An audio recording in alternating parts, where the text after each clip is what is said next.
आपने अपने हाथों से, वो जो कहते हैं ना कि अपने हाथों से बंदा कब्र खोदता है ना अपनी, और ये तो बड़े शौक से कब्र खोदी जा रही है। और अजीत दवल ने वो गेम करके दिखा दी आपको 10 साल के अंदर अंदर कि जो तसव्वुर नहीं की।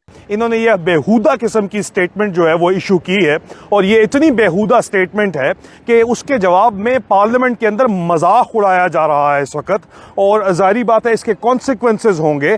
इनको लग पता जाएगा इन्होंने जो पंगा लिया है ना, ये इनकी जात से बहुत बड़ा है, इनकी औकात से बहुत बड़ा पंगा है जो इन्होंने लिया है। और अगर ये मीर फैमिली को इसी तरह से गद्दार करार दे के और गिरफ्तार करते हैं सारा, तो इनको पता नहीं है कि आग कहां से कहां जाएगी। डेड बॉडीज के हवाले से कुछ दावे किए जा रहे हैं कि लोगों को उनकी डेड बॉडीज नहीं दी जा रही, ताकि लोग जब दफनाने जाएंगे या नमाज जनाजा करवाएंगे तो उसमें बहुत बड़ी तादाद में मजीद लोग इकट्ठे हो जाएंगे, और जब लोग इकट्ठे होंगे तो फिर वो एहतजाज के अंदर शामिल हो जाएंगे।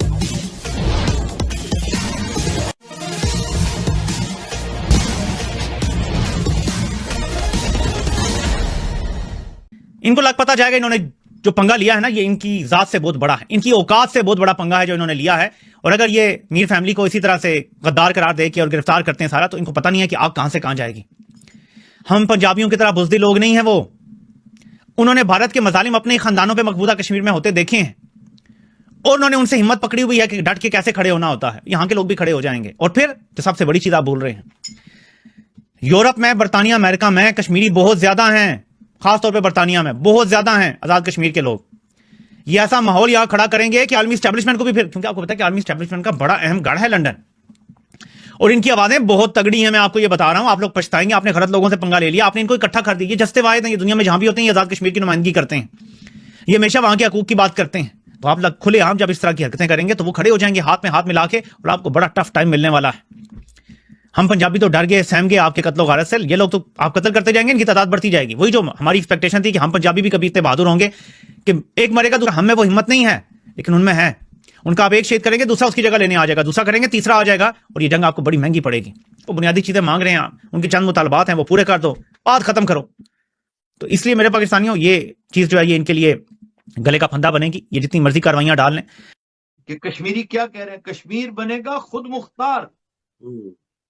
वो नारा कि कश्मीर बनेगा, पाकिस्तान को देखें, कश्मीर बनेगा खुद मुख्तार। आपने अपने हाथों से, वो जो कहते हैं ना कि अपने हाथों से बंदा कब्र खोदता है ना अपनी, और ये तो बड़े शौक से कब्र खोदी जा रही है कि पहले ही वाकई पहले चुमुखी लड़ रहे थे हम अफगानिस्तान के साथ, हमने खाम खा का एक पंगा ले रखा है, सिर्फ ये सोचकर कि चले हम इनसे बगराम भी छीन लेंगे, हम इनसे रेयर अर्थ मिनरल्स भी छीन लेंगे, हम भारत का असर रसूख भी खत्म कर देंगे। जैसे खाला जी का बाड़ा है ना, कोई बात ही कोई नहीं, कोई प्रॉब्लम ही कोई नहीं है।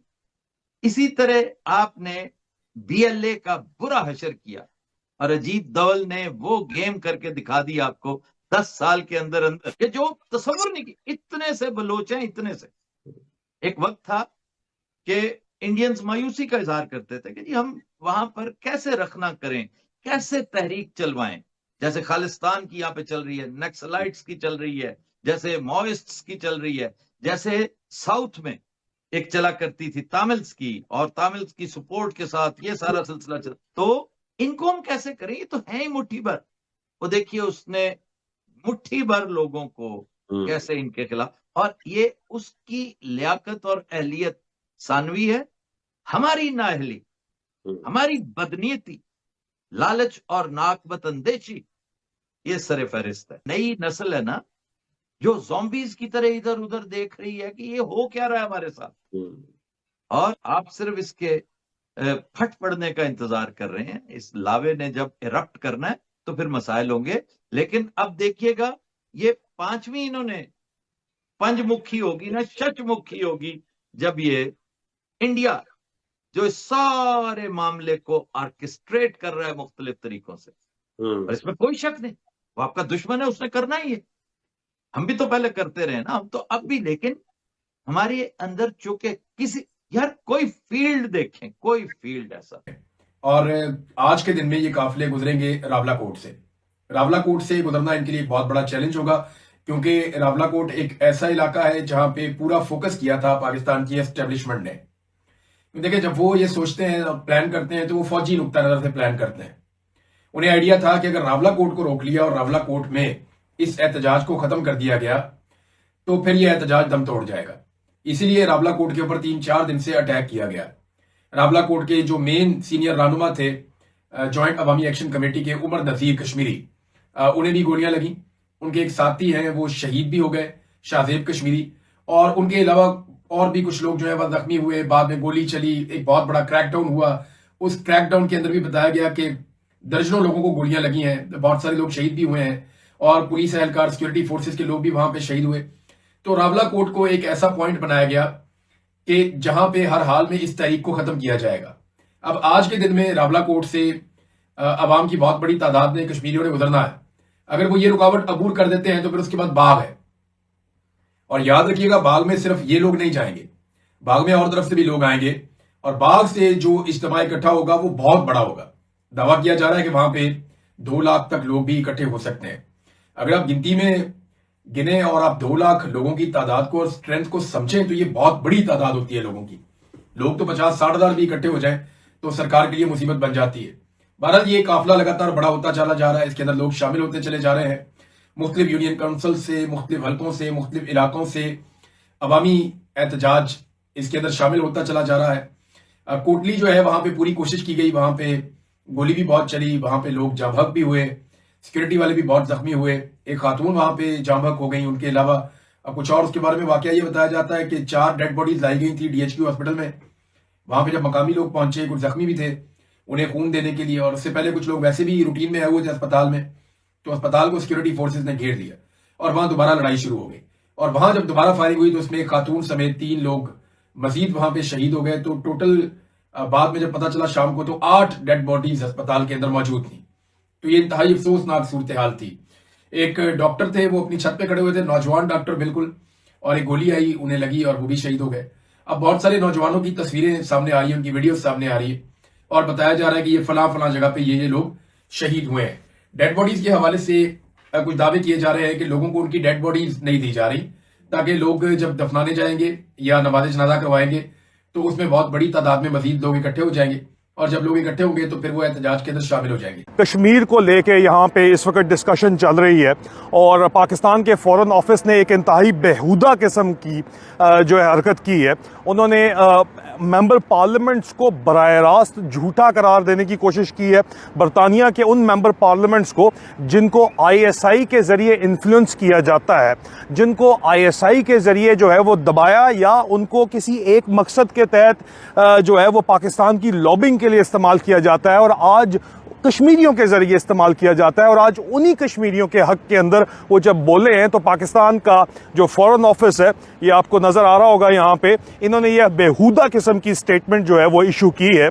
और ये इतनी बेहुदा स्टेटमेंट है कि उसके जवाब में पार्लियामेंट के अंदर मजाक उड़ाया जा रहा है इस वक्त, और जाहिर बात है इसके कॉन्सिक्वेंसेज होंगे। आप ज़बरदस्ती जो है वो कश्मीरियों का इस्तेमाल करके ISI अपनी यहाँ बरतानिया में बदमाशी चलाती है, बरतानिया के मेंबर पार्लियामेंट्स को इन्फ्लुएंस किया जाता है। तो आपने क्या समझा हुआ था कि आप अब उन्हीं कश्मीरियों को जिनको कल तक शाहरग अपनी कहते थे और आज उन्होंने अपना हक मांगना शुरू कर दिया है, तो आप उनके साथ बदमाशी करेंगे? ये आपकी बदमाशी चलने वाली नहीं है। जो खालिस हो, क्या तुम्हारी क्रिकेट खालिस है? हक तुम्हारी सियासत खालिस है? तुम्हारी फिल्म इंडस्ट्री, तुम्हारा टीवी, तुम्हारा मीडिया, ये खालिस है? तो तुमसे तो दुश्मन के साथ मामलात करने के लिए, लेकिन इसके बावजूद आप देख लीजिए कि कान पर जूं तक नहीं रेंगी। आप अगर गौर करें ना, तो ये जिस तरह का ये सिलसिला इन्होंने किया है ना, कि इसके नुकसानात कितने, सरमाया, इसके बावजूद असल उसूल क्या हुआ? फॉर्म 47 पे ही अगर जाना था तो ये सारी कैंपेन करने का क्या फायदा? पैसा भी जाया हुआ, झूठे सच्चे वादे भी हुए, अपने आप को एक्सपोज भी आपने किया। और फिर एक और 5वीं चीज इस पे गौर कीजिए कि इधर आपका मुल्क चीखता चिल्लाता चला जा रहा है, आपके ब्लीडिंग पॉइंट्स में इजाफा हो रहा है धड़ाधड़। आपके साथी, आपके जो इंतहाई करीबी थे, आज आपके दुश्मन बनते चले जा रहे हैं। और आप क्या कर रहे हैं? आप सिफारतकारी कर रहे हैं कि नहीं भी नहीं, सुलह करो। ये तुमने क्या तमाशा बना रखा है, अमेरिका और ईरान ये आपस में बैठो सुलह करो। मैं हैरान हूं, राक्षी ने कभी इनसे ये नहीं पूछा कि ਤੁਹਾਡਾ अपना की हाल है भाई? वजीर दाखिला साहब अब यहाँ पर सुलह सफाई करवाने आ गए हैं, आपके अपने मुल्क में क्या बन रहा है, कभी इस पे गौर किया? कॉमनवेल्थ कंट्रीज के अंदर अब ये जर्नैल जो भी पेट्रनेज करते हुए दिखाई देंगे इस एआई जनरेटेड जो मॉडल्स जनरेटिव एआई के जरिए बॉट्स हैं जो ट्रोल्स कर रहे हैं, जो जर्नलिस्ट को दबा रहे हैं, खास तौर पे यहाँ बरतानिया के अंदर उनके खिलाफ कार्रवाई की जाएगी और इसका भी जो है बाकायदा तौर के ऊपर लेजिस्लेशन जो है वो बनाई जा रही है। लेकिन सबसे इंटरेस्टिंग जो बात यहाँ पे देखने के अंदर आई वो कश्मीर के मामले के ऊपर एक होल्ड रहा है पाकिस्तान की एम्बेसी का। जॉन मैकडोनाल्ड जो एनयूजे के पार्लियामेंट्री ग्रुप के सेक्रेटरी जनरल हैं, वो बाकायदा तौर के ऊपर पाकिस्तान के हाई कमीशन में भी गए थे, लेकिन पाकिस्तान के हाई कमीशन ने और ये दो टके के लोग जो यहाँ पे एक दूसरे को खाने शाने खिला के समझते हैं और टिकटॉकों के ऊपर वीडियो लगा के समझते हैं कि यार वो कोई उन्होंने बहुत बड़ा कमाल कर दिया है, हमने फैसल साहब को, डॉक्टर फैसल को बुला लिया है। यहाँ पे इन्होंने दरवाजे नहीं खोले जॉन मैकडोनाल्ड के लिए जब पाकिस्तान के हाई कमीशन के अंदर गए हैं और उसके ऊपर बात हुई है कि आज इन्होंने हमारे ऊपर हमारे ही शहर के अंदर लंदन में दरवाजे बंद किए हैं। मतलब पाकिस्तान की हाई कमीशन पाकिस्तान ही है, पाकिस्तान ने दरवाजे बंद किए हैं। तो कल पाकिस्तान चलाने वाली जो इस वक्त फस्तायत भरी सरकार है उनके ऊपर भी दरवाजे बंद किए जाएंगे बरतानिया के। ये बातचीत जो है यहाँ पे हुई है और जो इस वक्त खास तौर के ऊपर सोशल मीडिया के ऊपर एक अटैक लॉन्च किया गया है आवाज़े हक के ऊपर, उनको भी अब यहाँ पे उनके खिलाफ लेजिस्लेशन की कार्रवाई शुरू हो गई है जिस तरह मैंने आपको बताया है और उसके ऊपर बाकायदा तौर के ऊपर जो है वो अप्रूवल हुआ है। आप अगर हमसे जुड़ा रहना चाहते हैं तो कृपया मेरे चैनल को सब्सक्राइब करें तथा बेल आइकन भी दबा दें ताकि नई वीडियो की जानकारी तुरंत आप तक पहुंच जाए। धन्यवाद। जय हिंद।